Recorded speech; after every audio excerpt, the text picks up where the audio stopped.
This video will contain spoilers.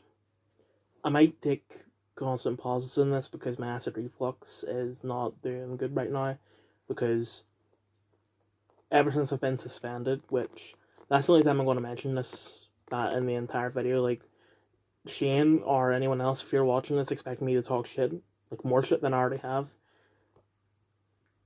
it's not going to happen. Like, you can tell by the title of this video that this is just reviews of films and games. So, go away. Anyway, just, since then I've keep on forgetting to take my tablets.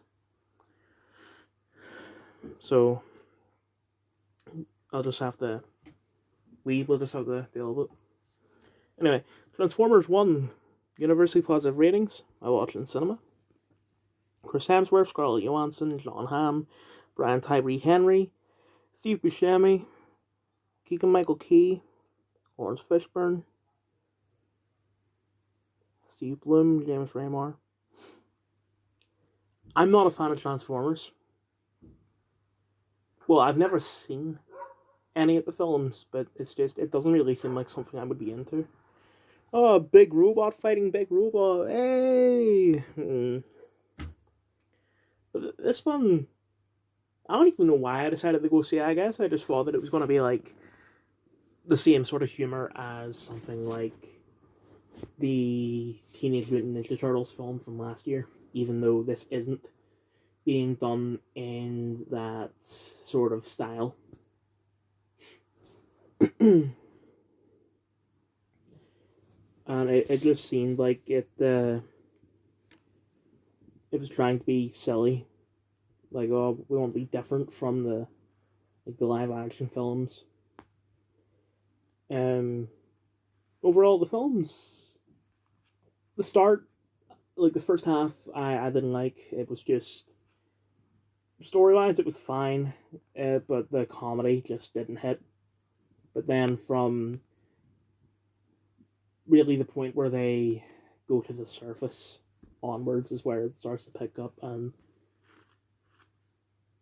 Chris, like, towards the end, I think that they like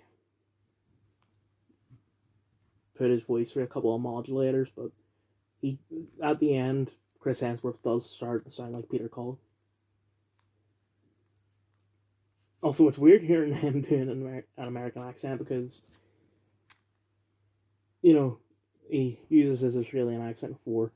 He uses his Australian accent in Extraction. I'm pretty sure he used it in Men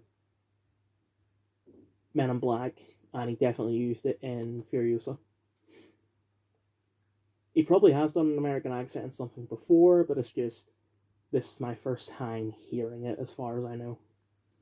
But it doesn't feel like it's my first time, so it is a bit weird. Especially since he sounds just like himself, just without the surfer dude aspect to his voice, if you want to call it that.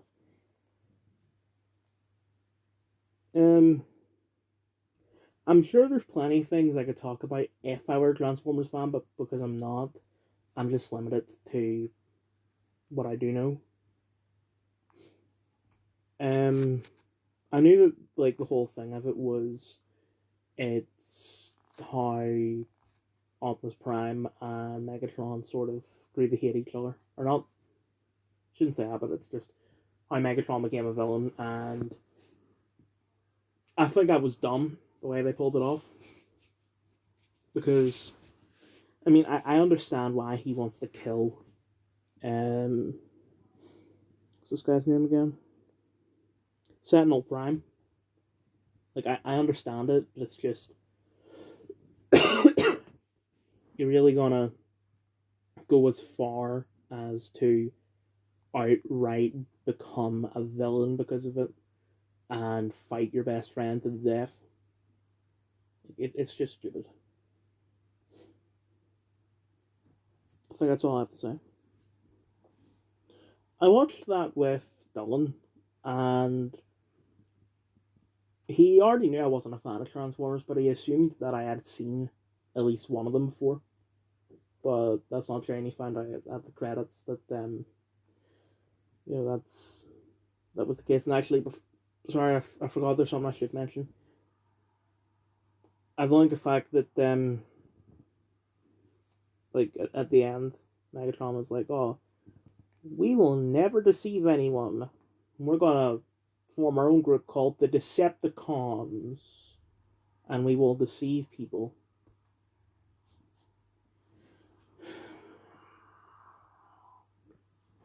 Okay, so when Dylan found out that I had actually never seen any of the live action films, he's like, "Okay, we need to watch these." And when I came home, he was like, "Okay, you wanna watch it now?" I said, "Sure." So, Transformers 2007, mixed ratings. I watched it on Prime. Directed by Michael Bay. Megan Fox, Shia LaBeouf, Josh Duhamel, Peter Cullen, John Turturro, Tyrese Gibson, John Voight, Glenn Morrison. Stanley Tucci, I'm not sure about. Patrick Dempsey, I'm not sure about. Anthony Hopkins, definitely not. American Nolasco, Hugo Weaving, Ken Jeong, I don't think so. Samantha Smith, Frank Welker, definitely not. He was busy or something. I think that's why they got Hugo Weaving as Megatron.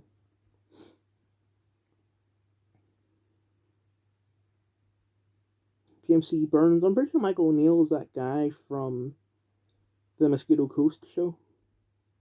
Anyway, I wasn't the biggest fan of this, and I had a feeling I wouldn't be going into it because I get why they would get Michael, or not, I was about to say Michael Jackson. I get why they would get Michael Bay to do it, but at the same time, Michael Bay was a terrible choice. I'm not a fan of Michael Bay, which it's a bit hypocritical for me to say that because this is the only film of his that I finished. I started Bad Boys 1, but I couldn't get into it, and I didn't finish it, which is rare for me to do, not finish a film because I didn't like it. But it's just...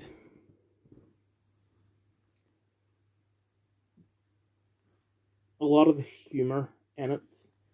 Now maybe this is my fault because I wasn't expecting it. I wasn't expecting it to be super serious, but it's just I was expecting the Transformers to be mostly serious, especially Optimus Prime.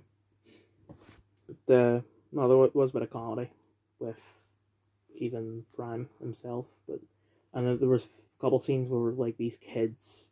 There was one scene where one of the Transformers fell into a little girl's like backyard pool, and she's like, "Are you the Tooth Fairy?" And then there was another scene where it just shows the perspective of a random kid seeing someone and someone else fight. And he's like, "That's so cool!" Like, I've heard from Transformers fans that the human side of it is boring as hell, and I was willing to give it a chance. But gotta say, I don't care about Sam. I don't care about Michaela. I don't care about any of the humans at all. Um, Overall, the film just felt stiff and just wasn't really all that interesting. I probably will watch the rest just to make Dylan happy, but maybe there will be others that I like. I know that like I've heard things about the rest of them, but I'll make up my own mind about them. A Different Man, Universally Positive Ratings, May 24 original film. I watched it in cinema. Sebastian Stan, probably the only person. Oh no, there's also Michael Shannon.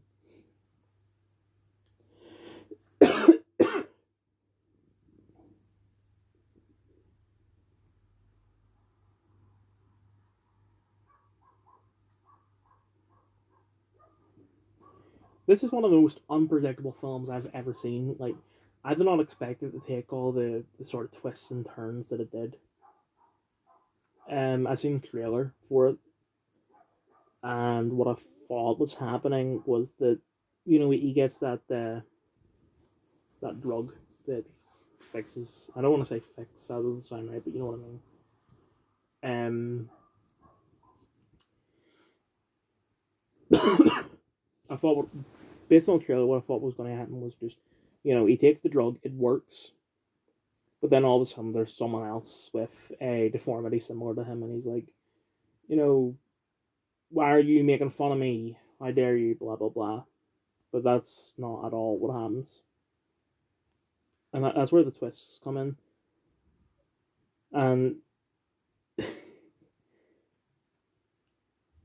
it's just why did Edward, I think his name is, whoops, no, fuck off, go back. Right, Edward, yes. Why did he? I mean, I sort of get it, but it's just.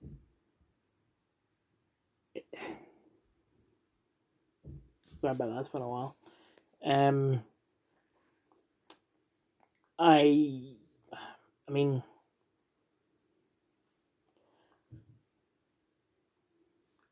for the purpose of the film, I understand it, but just as a character, I think Edward's a fucking idiot for saying like, "Oh, yeah, I'm Edward is dead. I'm some other guy."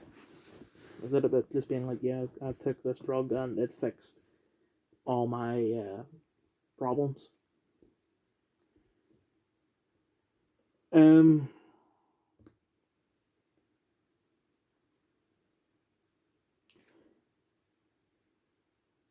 that's all I really have to say about the film itself. Like, the only other things I can think of to really say are just something that Oswald points out in the film is just, is it, what's more offensive? Is it more offensive to cast someone with a deformity for a role of the deformed person, or to cast a non-deformed person?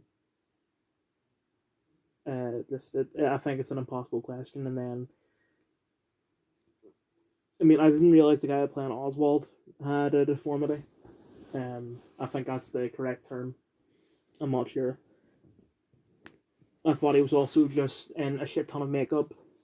Uh, and if that were the case, I was gonna say that, I think that the people behind this just thought, it's a really interesting idea. It's a really interesting film, and then A24 is making it to push the message that blah blah blah, love yourself no matter what you look like, blah blah blah. Don't get me wrong, I really like A24 movies, but it's just, I feel like they exclusively select their movies just so that they can twist it into being something that it isn't. Megalopolis, universally negative ratings. Written and directed by Francis Ford Coppola. I seen it in cinema. Adam Driver, Aubrey Plaza, Shia LaBeouf, Nathalie Emmanuel, Jon Voight, Dustin Hoffman, Giancarlo Esposito, Jason Schwartzman, Lawrence Fishburne, Balthazar Getty, James Remar.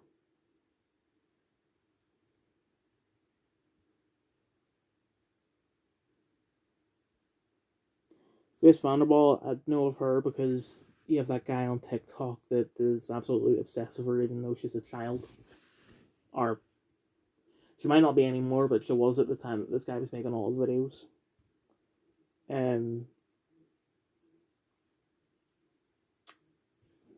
The only thing I had seen of this before watching it was that scene that everyone has posted on like Instagram and TikTok and all that, where Adam Driver saying to Nathalie Emmanuel, "I'll go back to the club," and something. She's like, "Fine, I will." And yeah, it it seems very shallow from that alone, but that's actually quite tame. I feel like the whole point of this being made was just Francis realized that,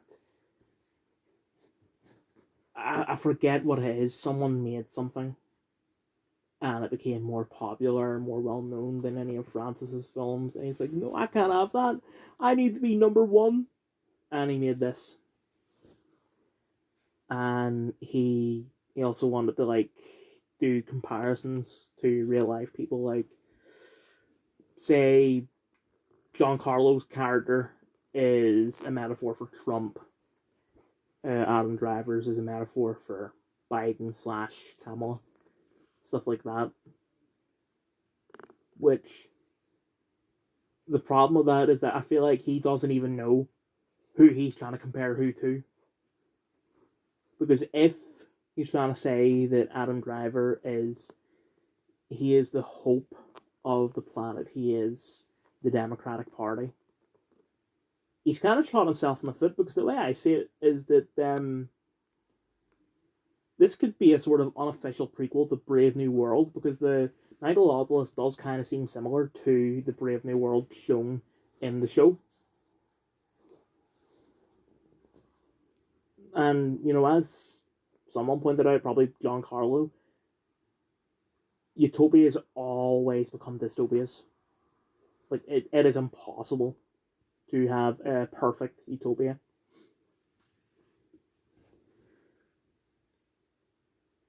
And the fact that he sort of combined modern America with ancient Rome, sort of combined the two,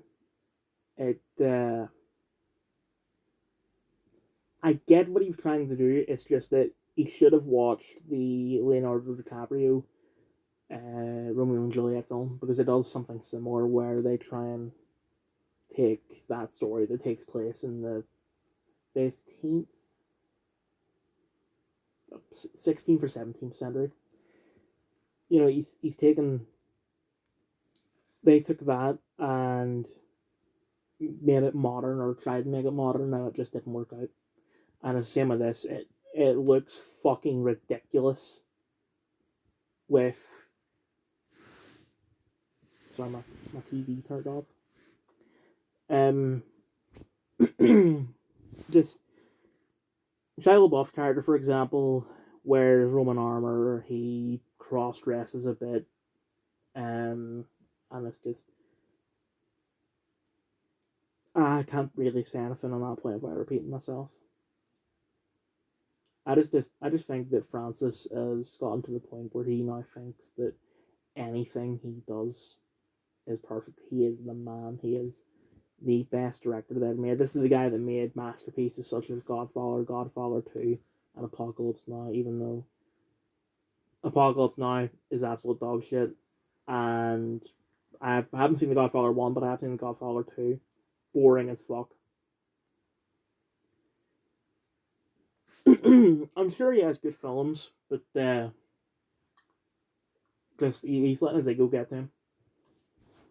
And he's like the Taylor Swift of directors. He won't allow anyone else to be number one. Also, I don't get why they've credited Adam Driver as actor and Aubrey Plaza as actress. I remember Aubrey Plaza's name was Wow, I'm pretty sure. And Adam was Caesar. Which I would have thought they were going to do a Julius Caesar thing, but no, they didn't, which I'm glad that they didn't.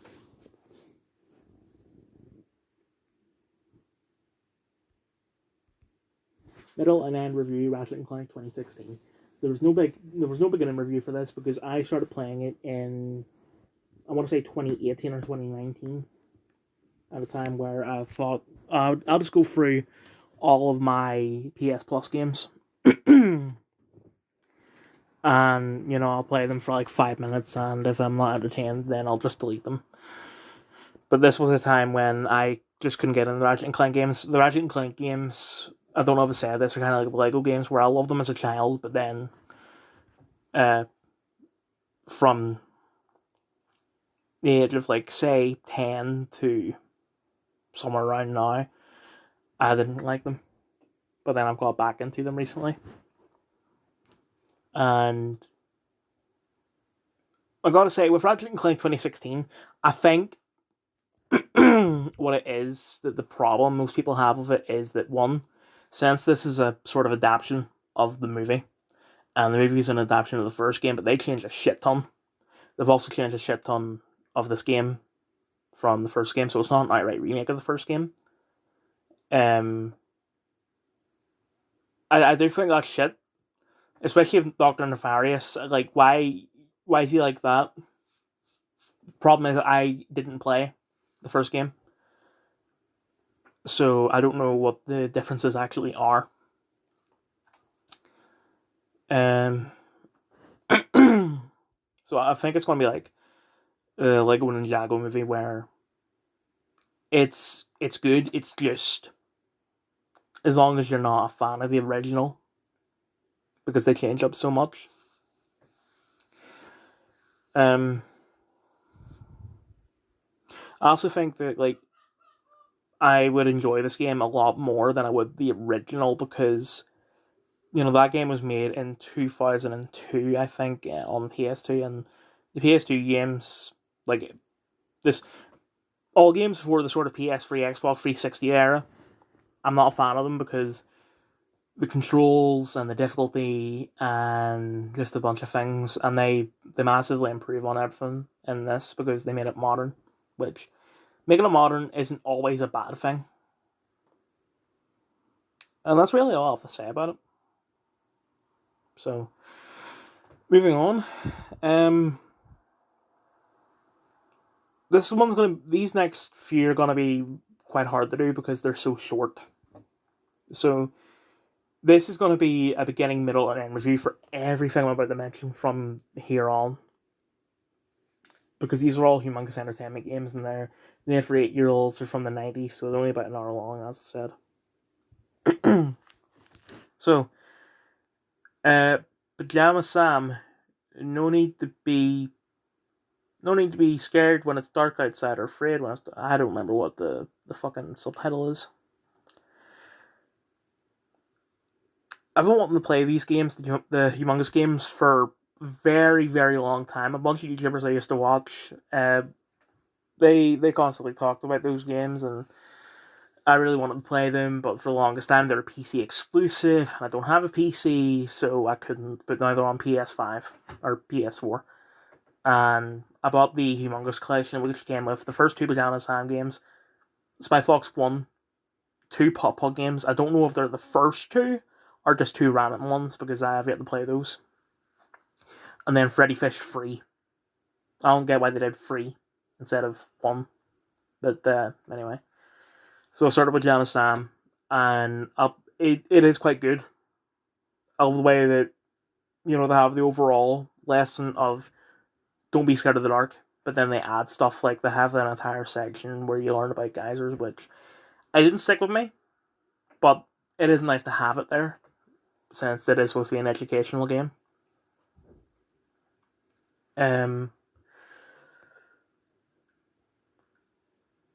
I struggled with this one because there was this one bit where you go into Darkness's house and there's this door you go through where you need to answer some questions, and then that door leads to another door into a kitchen.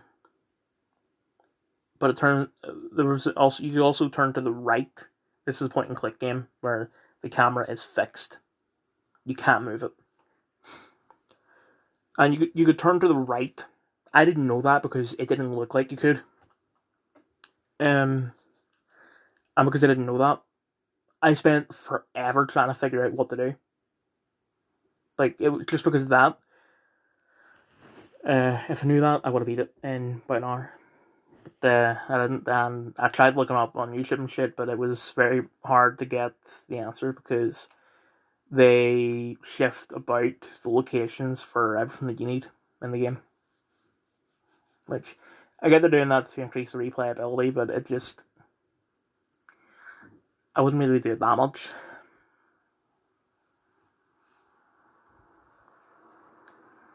So I really have to... Actually, it was weird when I found out that Sam is voiced by Bobby from King of the Hill. But it does kind of make sense because Sam's voice is basically just Bobby without the accent. Anyway, then I played Thunder and Lightning Arts of Frightening, the second game in the series. And I think because with the first game I had seen so many people do reviews on it. So I did recognise quite a few locations from, even though I haven't seen those videos in years. But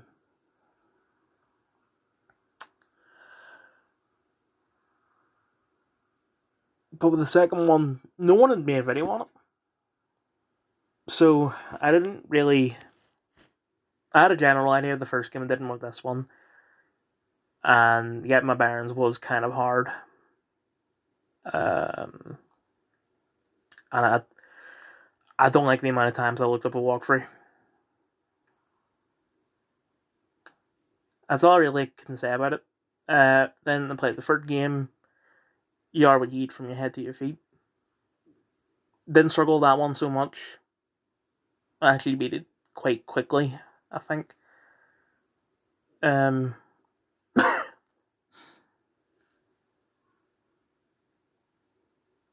Nothing I can say about that. But the problem is that I'm not the target audience with the Lego games. They are made for, like, children. But they still are quite entertaining for adults. But with this, dialogue is good. Like, it's quite funny. It's just, you know, if I were a child making this, then I'd be like, yeah, it taught me that don't be afraid of the dark. It taught me not be afraid of the thunder and lightning. It taught me that foods are best when combined, I guess. For the third one, I'm not too sure. But anyway, the third one didn't come with the collection. I had to buy it individually, which was like £7. Which, I mean, it's £7 a bit steep for an hour long game, if even an hour long. Like Freddy Fish, the first one, which is what I went on to next, I beat that in 5 minutes. Like, I don't know if... I'm pretty sure the objects in this one are fixed. They don't move around like they did in the Pyjama sound games. So, like, all it was just, I went and I freed that crab guy, although I didn't need to, it seems. I got the pearl, which I also didn't need. I picked up 3 bottles, or 4 bottles, and that was it. That brought me to, like, the last location you need to go to. And then it was just get a couple more things, and that's it. 5 minutes, and it cost me like £7, maybe £9. Don't get me wrong, it was entertaining, but it's not worth the price. And these games are on sale.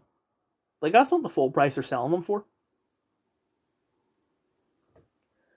But despite that, I bought 2, 4, and 5. Didn't buy 3, obviously, because it's part of the collection. And I'm just gonna, I'll go through Spy Fox, and if I like it, I'll buy the rest. If they're on PlayStation, I don't think they are, though. And same for Pop Pop. If they're the first 2 games, I'm not sure.